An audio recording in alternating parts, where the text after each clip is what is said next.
Olá pessoal, estamos aqui para cobrir mais um tópico do curso EA721, Princípios e Controle Servomecanismo, oferecido pela Faculdade de Engenharia Elétrica e de Computação da Unicamp, tendo como professores Matheus Souza, Paulo Augusto Valente Ferreira e Fernando José von Zuben, que sou eu.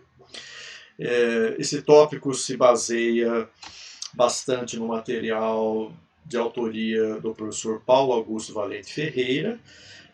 Os slides que estiverem com fundo branco são adições que eu coloquei para ajudar na compreensão e na passagem de conceitos, né? E o material que nós vamos cobrir aqui vai ser erros de regime, assunto que já foi abordado em duas videoaulas do professor Matheus Souza.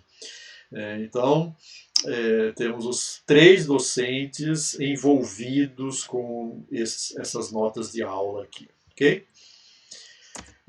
Como eu disse, material de autoria do professor Paulo Augusto Valente Ferreira, e nós vamos dar início no slide de número 100. Não aparece aqui, mas se vocês forem no PDF lá com os slides do professor Paulo Valente, é o slide número 100, correspondente à aula 5, que seria uma aula presencial de número 5. Tá? Erros de regime.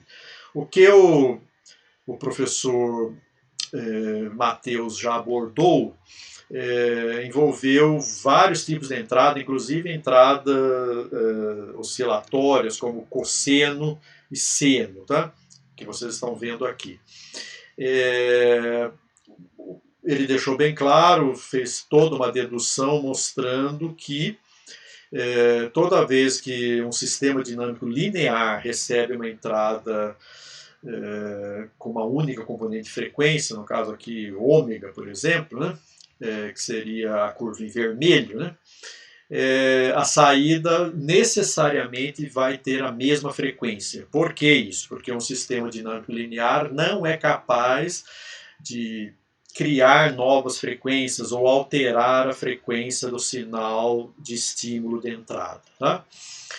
Então, o que vocês estão vendo aqui na curva em azul, que é a saída do sistema, após um transitório inicial, há uma diferença de amplitude e de fase entre a entrada e a saída, dado que a frequência é a mesma. Tá?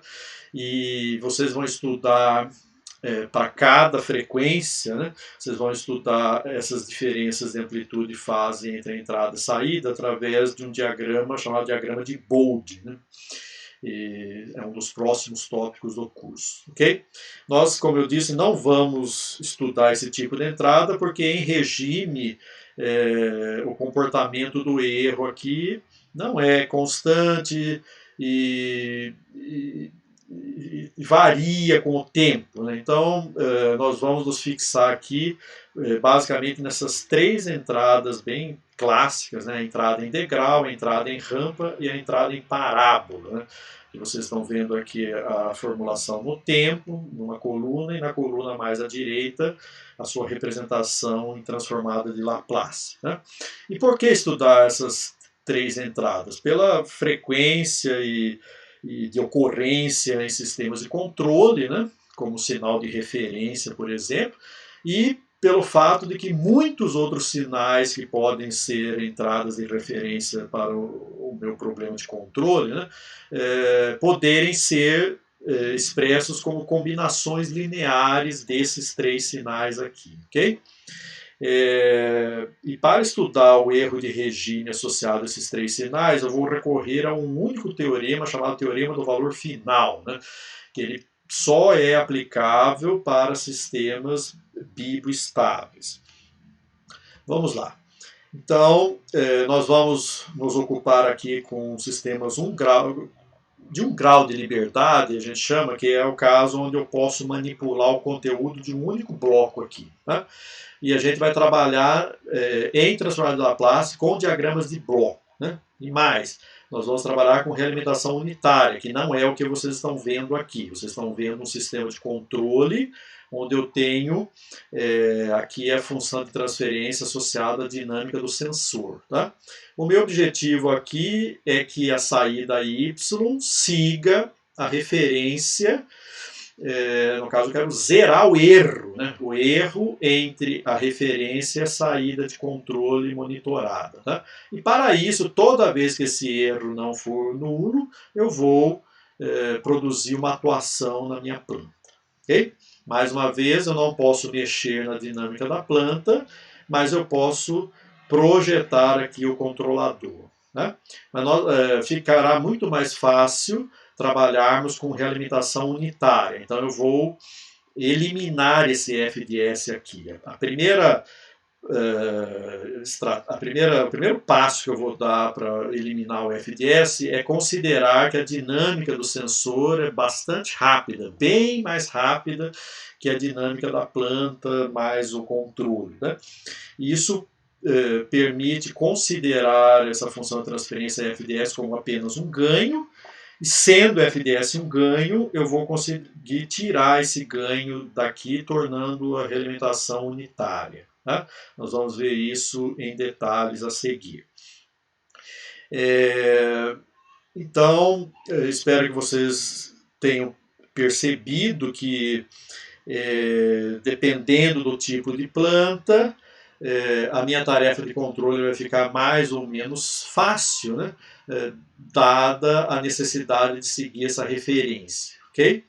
E normalmente esse controlador também é denominado de compensador, justamente porque nós vamos buscar, né, ao projetá-lo, né, compensar aspectos que não estão presentes na planta e deveriam estar, ao mesmo tempo que vamos tentar cancelar, né, aspectos que estão presentes na planta e não deveriam, de modo que todo esse sistema aqui opere adequadamente. Né?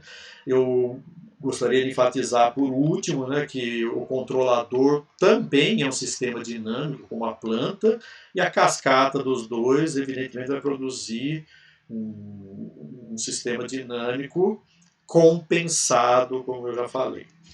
Então vamos lá. Como eu disse, geralmente a resposta do sensor é muito rápida, é um sensor baseado em eletrônica, com constantes de tempo bastante reduzidas. Tá? E com isso eu posso aproximar, posso desprezar a dinâmica do sensor. O professor Matheus já mostrou, inclusive, simulações bastante didáticas mostrando o efeito, né, de eu desprezar ou fazer aproximações, redução de ordem de sistemas dinâmicos. Né? E aqui nós vamos, dada a rapidez da dinâmica do sensor, nós vamos aproximar FDS por um ganho constante. E se o ganho não for 1, eu não tenho realimentação unitária. Então eu preciso dar um jeito nesse ganho constante para tirá-lo ali da malha de realimentação. Ok? Então vamos lá. Nós vamos trabalhar, por exemplo, vamos supor aqui que eu tenho um FDS que é um ganho que transforma graus Celsius em volts. Tá? Nós vamos usar isso daqui a pouco. Um ganho KS, que transforma graus Celsius em volts. Né? Daqui a pouco eu vou usar essa informação. Mas vamos para alguns slides adicionais para nos ajudar nessa transição para obter a realimentação unitária. Então, primeiro, quero lembrar que nós estamos trabalhando com diagramas de bloco e uma das grandes vantagens de usar diagramas de bloco é a facilidade com que eu faço manipulações algébricas entre os blocos. Né? Por exemplo, dois blocos em cascata, o resultante, a função de transferência resultante desses dois blocos é o produto entre as funções de transferência de cada um. E aqui eu tenho uma situação muito comum em cursos de controle, né? Um sistema com realimentação, e a função de transferência resultante está aqui. Existe uma regrinha bem básica que eu espero que vocês já possam usá-la quase que automaticamente, né? Que é a seguinte: a função de transferência resultante vai ter no numerador, né, o conteúdo aqui da malha direta, da linha direta aqui, que no caso é só G1, nesse exemplo, e no denominador vai ser 1 mais, se aqui for menos, ou 1 menos, se aqui for mais. Né? a malha completa, G1 vezes G2, portanto. Então, essa é a regrinha simples aqui. Tá? Então, vamos lá. Eu tenho aqui eu estou apresentando até incluir aqui as perturbações externas, por exemplo, aqui eu posso entender que seja uma perturbação sobre o atuador, e aqui uma perturbação sobre o sensor. Tá? Mas existem outras fontes de perturbação externas também, que atuam diretamente sobre a planta, por exemplo, ou internas, né? A planta pode sofrer desgaste de equipamentos, perda de massa, no caso de um foguete a combustão, por exemplo, que tem redução da quantidade de combustível no seu tanque. Tá? Então, o foguete está perdendo massa de forma significativa ao longo da sua trajetória, ok? Mas vamos desprezar, eu só mostrei aqui para mostrar que as perturbações externas existem e podem ser modeladas, mas nesse momento vamos desprezar, né, vamos considerar que esses sinais são nulos e vamos trabalhar, vamos eliminar esse FDS daqui. Como falei, a dinâmica sendo rápida, o FDS pode ser substituído por um ganho. Muito bem. Essa é a função de transferência resultante, considerando o FDS, considerando as entradas de perturbação nulas, né? Apliquei aquela regrinha do slide anterior. E agora eu quero eliminar, eu quero uma realimentação unitária, que isso vai facilitar as minhas deduções para erro de regime mais adiante. Tá? Então, nesse caso eu substituo o FDS por um ganho, chamando aqui de KF, mas o professor Paulo Valente chamou de KS, o ganho lá que converte graus Celsius para volts. Né? E essa é a função de transferência resultante para esse ganho. Eu quero tirar esse ganho daqui. Então, uma forma de fazer isso é multiplicar o numerador e dividir por KF. Né?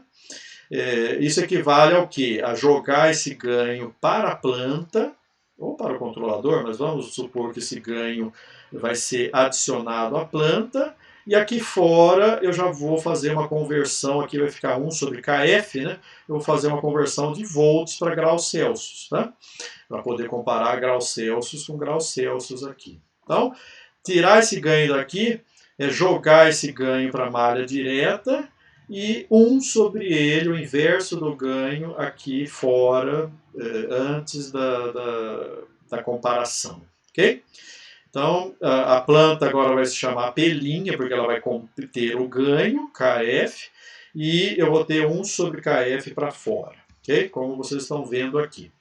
Então, agora sim, com essa manipulação, e eu consegui converter o meu sistema de controle para essa configuração aqui que tem realimentação unitária. Muito bem. Vamos lá. Então, suponha que a saída Y deva rastrear a temperatura de 100 graus Celsius. Portanto, eu tenho uma entrada integral de amplitude 100 graus Celsius. Tá? O ganho, então, foi aqui para fora. Ela, na verdade, a referência vai ser convertida de volts para graus Celsius. Aqui que eu vou ter 100 graus Celsius. Né? E eu vou comparar a saída Y com a referência. Né? E a pergunta é, né, ao final da história, dado que eu conheço a planta e dada que a entrada é de grau, tá, como vai ser o erro de regime? Eu vou conseguir anular o erro de regime? Eu vou conseguir fazer com que o Y se iguale ao R? Tá? E essa é a pergunta que queremos responder aqui. E tudo vai ficar mais fácil em virtude de eu ter conseguido obter essa realimentação unitária. Então, tudo agora nós vamos focar em cima do erro. Esse o E na transformada de Laplace, né? O E de S, que é o R de S menos o Y de S. Então, vamos deduzir esse erro para essa malha com realimentação unitária aqui. Né? Lembrando que eu tenho o grau de liberdade de projetar um controlador para conseguir o comportamento de regime desejado, embora nem sempre eu vou conseguir atender a todas as condições. Né? Então está aqui, eu tenho duas deduções apresentadas que dão o mesmo resultado. A primeira delas considera a função de transferência resultante aqui, que eu estou chamando de T de S. Então eu sei que o erro é R menos Y. Ora, o Y é T de S vezes R. Tá? Então eu tenho 1 menos TR, o T no numerador a malha direta, no denominador vai ser 1 mais a malha completa. 1 menos isso dá isso e pronto, eu obtive a função de transferência do erro. Agora eu posso analisar em S. Tá? Mas eu, em lugar de usar o T de S, supondo que eu fique mais fácil trabalhar com apenas explicitamente com o C e o P, né? Então eu posso deduzir que o Y é igual a CPE, né? Como está colocado aqui. Daí eu jogo os termos em E para o lado esquerdo, ponho em evidência, jogo dividindo para lá e chego exatamente na mesma resposta. Então essa é a fórmula do erro para uma configuração de controle em malha fechada com realimentação unitária. Ok? Aqui está sendo apresentada essa mesma fórmula, eu só deduzi em detalhes nesse slide adicional que eu acrescentei. Então, aplicando pela primeira vez esse tal de teorema do valor final, que eu não vou demonstrar aqui, e o professor Matheus também o utilizou naquelas 2 videoaulas de regime permanente, né? E não vamos deduzir aqui, mas queremos mostrar a fórmula para vocês, ou seja, para o tempo tendendo a infinito, o erro em estado estacionário ou erro de regime, em inglês a gente chama de steady state error, tá? Vai ser o limite de S tendendo a zero de S e de S. Por isso que eu fiz todo esse investimento para obter o E de S numa configuração de realimentação unitária. Tá? Só que eu tenho que tomar muito cuidado, aqui está em vermelho, inclusive, né? Se existir, significa o quê? Que o teorema do valor final não pode ser aplicado a qualquer sistema dinâmico. No caso, somente a sistemas biboestáveis, né? Com polos no semiplano esquerdo e alguns polos possivelmente na origem também, mas nem toda situação com polos na origem faz sentido usar o teorema do valor final. Tá? Então, usando esse teorema e calculando o erro de regime, né, isso pode me ajudar a fazer projetos bem rápidos de controladores que atendam certos requisitos de regime. É isso que nós vamos ver aqui. Para fazer isso, a gente primeiro vai explicitar o produto CP, né, de modo a deixar os polos na origem em evidência, ok? Já vai ficar bem claro por que a gente faz isso. Tá? Então, por exemplo, dado um controlador proporcional integral, como vocês estão vendo aqui, e uma planta com essa configuração, né? Então esse produto CP, já colocado nessa configuração padrão aqui, ele está explicitamente mostrando que tem um polo na origem, certo? Os polinômios aqui, NCP e DTIL-CP, não tem polos na origem, ok? Não tem raízes na origem. Bom, agora nós podemos definir então o que a gente chama de tipo de sistema, que simplesmente é o número de polos na origem que o sistema tem, né? Então corresponde ao número de integradores no caminho direto entre a referência R e a saída Y. Então veja aqui, falando do produto CP aqui, né? Só válido, portanto, para sistemas com realimentação unitária. Né? Se esse produto CP tem apenas um polo na origem, o sistema é do tipo 1, se não tem nenhum do tipo 0, se tem 2 é do tipo 2, se tem 3 é do tipo 3, e assim por diante. Okay? Vamos lá. Evidentemente, só voltando aqui um pouquinho, né?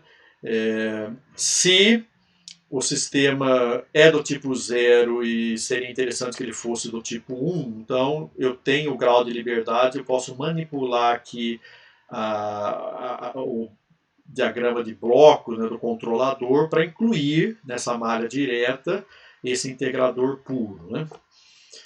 Nós vamos ver exemplos aqui. Então, aplicando o teorema do valor final, a gente vai obter essa fórmula genérica aqui para qualquer referência, para qualquer controlador e para qualquer planta. Né?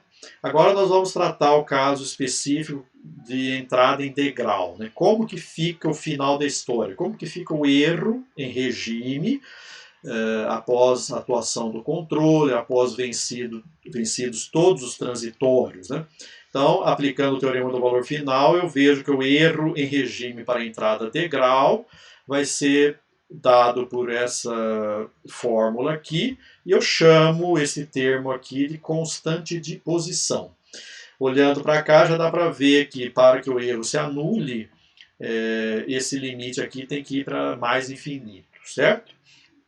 Então a gente vai ter que trabalhar com, caso eu requeira que o erro para entrada degrau seja nulo, né? Eu vou ter que trabalhar de tal modo que essa constante de posição vá para mais infinito. Se ela for constante, um valor finito e constante, né, o erro não é nulo e é constante, né, em regime. Vamos lá. É isso que está deduzido aqui. Né? Se eu agora entro com a entrada rampa, aplico de novo o teorema do valor final, eu vou chegar a esse erro em regime para a entrada rampa. Tá? Esse termo aqui no denominador é chamado constante de velocidade, e mais uma vez, né, se ela for infinito, mais infinito, eu tenho um erro para entrada rampa em regime nulo. Né? Não sendo infinito, o erro não vai ser nulo. Né? E se essa constante de velocidade for zero, que pode acontecer, né, para sistema do tipo zero, o erro para a entrada da rampa vai ser infinito, ou seja, o sistema não é capaz de seguir a entrada da rampa, que é o que vocês estão vendo aqui nessa primeira situação. Sistema do tipo zero, essa é a saída da planta, e ao longo do tempo eu sempre estou me afastando da referência. Para o tempo tendendo infinito, o erro vai para o infinito também, portanto. Para sistema de tipo 1, eu consigo seguir a referência, mas em paralelo, portanto mantendo um erro constante. E para sistema de tipo 2 ou mais, eu anulo o erro ao longo do tempo, e em regime o erro é nulo. Ok? Veja a relevância do tipo do sistema para esses comportamentos em regime. Aqui está sumarizado tudo que eu acabei de falar, né? E vamos para a última entrada que nós vamos estudar aqui, entrada parábola. Aplicando o teorema do valor final, eu chego nessa expressão aqui, e esse termo no denominador é denominado constante de aceleração. É o mesmo raciocínio da constante de velocidade. Tá o raciocínio aqui. Aqui eu sumarizo os resultados principais aqui dessa videoaula. Né? Então, sistemas de tipo 0, ele não consegue anular erro de regime. Para a entrada em degrau ele é constante, e para a entrada rampa e parábola é infinito. Sistema do tipo 1 anula o erro de regime para a entrada degrau, produz um erro de regime constante para a entrada rampa e não consegue acompanhar a entrada em parábola. Sistema de tipo 2 anula o erro de regime para entrada em degrau, para entrada em rampa, e é constante para entrada em parábola. Ok? Conclusão também, o mesmo, agora falando para entradas quaisquer, né? Aqui se M é 1 é entrada degrau, se M é 2 é entrada rampa e assim por diante. Então, para que os erros de regime para esse tipo de entrada seja nulo, o tipo do sistema, que é o N, tem que ser maior ou igual à potência aqui do S. Ok? E se houver uma amplitude de entrada A, o erro de regime que a gente sempre obteve aqui, considerando amplitude unitária, né, vai ter que ser multiplicado por A. E, como eu já disse, uma das principais motivações de estudar a entrada 1t e t ao quadrado sobre 2 é que muitos sinais de interesse prático podem ser expressos como combinações lineares desses. Tá? E, portanto, o erro de regime também será uma soma ponderada dos erros individuais aqui. Certinho? Bom, agora eu tenho que lembrar vocês sempre, né, que a planta é dada, eu não posso manipular a planta, mas eu posso projetar um controlador para conseguir o tipo necessário para zerar o erro se for possível. Né? Então vamos considerar que PDS tem um polo em S igual a zero, por exemplo, no caso de um controle de posição de antena. Né? Então, o erro para entrada integral vai se anular, porque é um sistema do tipo 1, e para um controle, mesmo que seja apenas um controle proporcional. Né? Então, eu sei que se a planta já é do tipo 1 e eu preciso zerar o erro para uma entrada integral, basta trabalhar com um controle proporcional. Se a planta é do tipo 0, então eu vou ter que recorrer, por exemplo, a um controle proporcional, um controle PI, né, proporcional integrativo. Aí a gente pode concluir, né, que para zerar o erro de regime para qualquer tipo de entrada, né, a solução seria usar tantos integradores aí na malha direta quanto forem necessários. Só que isso leva a um problema, né? A estabilização fica mais difícil, eu vou ter mais parâmetros para ajustar, de fato a implementação de um integrador, eu tenho que usar muitos filtros ali, começa a ficar bastante complicada, né? E a solução que normalmente se indica é o seguinte, né? Quando você tiver que fugir, tiver que recorrer a múltiplos integradores ou até termos derivativos também, é melhor recorrer a outras estratégias de controle mais eficientes. Por isso que nós vamos tratar de controle proporcional integral derivativo. Tem um termo proporcional ao erro, um termo integral puro e um termo derivativo. Né? Nós não vamos pôr dois termos derivativos, dois termos integrais, porque não, o custo-benefício de fazer isso para o projeto e para a viabilidade do controlador não é positivo. Tá? Professor, mas então o que eu devo usar? Então nós vamos ver ao longo do curso, mas já adianto que uma alternativa quando o controle PID não dá conta, né, é ou introduzir filtros adicionais que possam compensar, né, ou usar controle por realimentação de estados, né, que é uma outra técnica que vamos ver mais adiante. Vamos ver agora, para concluir, duas aplicações práticas. Aqui eu tenho o controle de posição de motor DC e Y, vamos tomar como sendo radianos por segundo, que é a velocidade do rotor, né?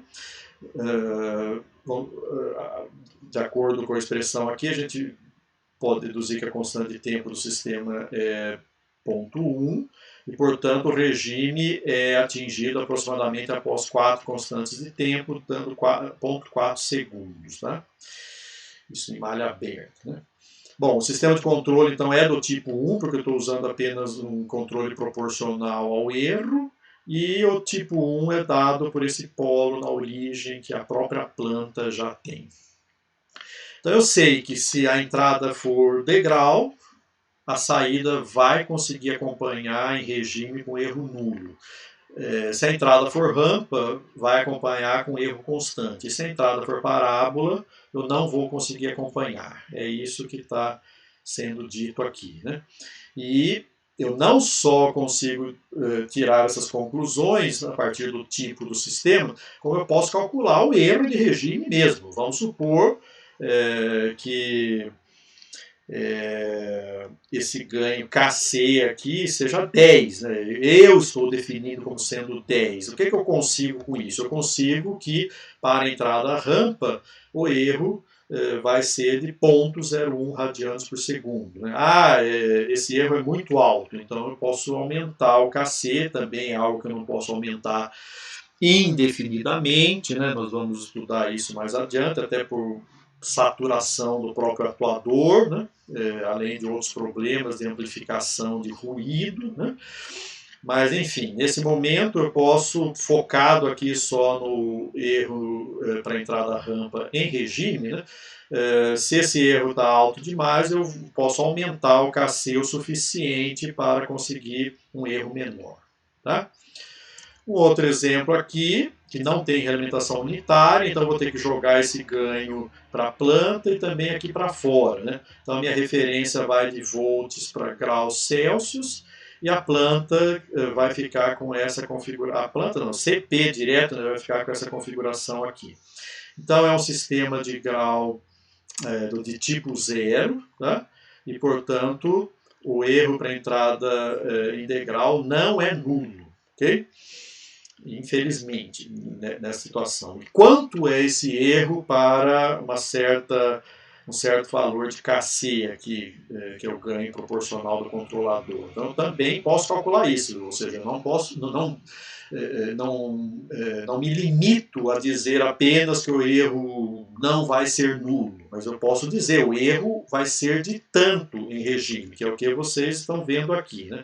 Aplicando uma referência de 100 graus e usando no controlador aqui um ganho proporcional de 10, eu vou chegar a um erro de regime de 4 graus Celsius. Portanto, a saída Y não vai seguir a referência, que é 100 graus, ela vai, em regime, ter o valor de 96 graus. Tá? Para essa configuração aqui do sistema. Se isso não estiver satisfatório, eu tenho que rever o projeto do controlador, e para isso nós vamos estudar técnicas nos próximos tópicos do curso. Agradeço pela atenção e concluo aqui esse vídeo associado ao curso EA 721, Princípios de Controle Servomecanismo, oferecido pela Faculdade de Engenharia Elétrica e de Computação da Unicamp.